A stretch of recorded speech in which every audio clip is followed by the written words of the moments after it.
कैसे मत बोल बे, अरे जान लड़का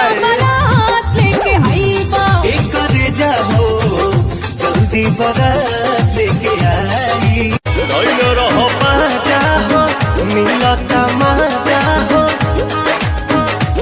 अभी पूरा नहीं है भइल रानी प्यार। अरे जान ले मका हो हम एक सपना सजाई रोजे सच कही तोहरा से प्यार सुरहे में सुनर लागे हसत दे गतरी ए सैया कही कवन सेवा करी इस बनल बोल दन मोह लगल बड़ी सजल से जरिया छोड़ के हुइया सुतल पानी का सजल से जरिया छोड़ 56 लाख के चोली तोहर 90 के मुस्कान आरा पटना हिल जाई औरी हिली सीवान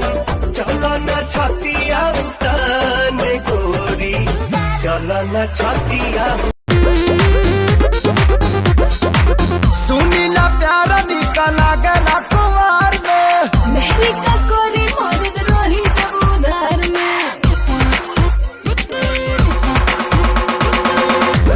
रानी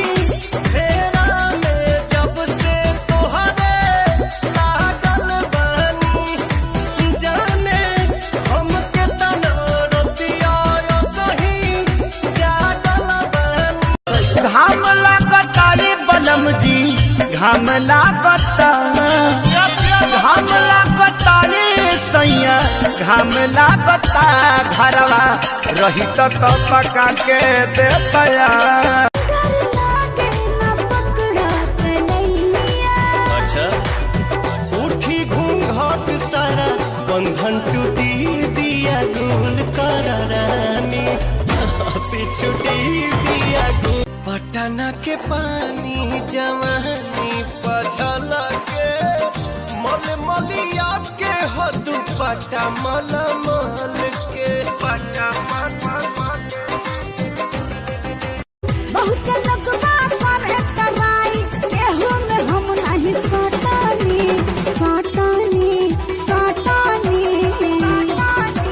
सुना तैयारा जिला के होई बबुआन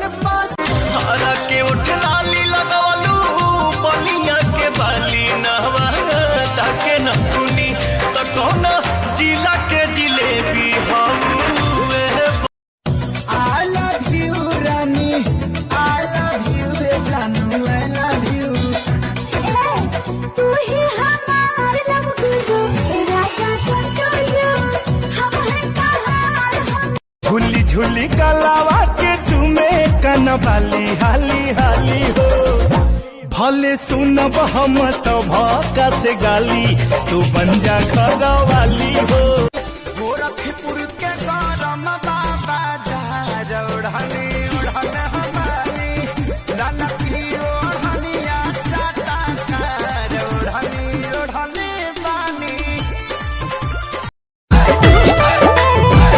कुछ तो कहा तनी प्यार से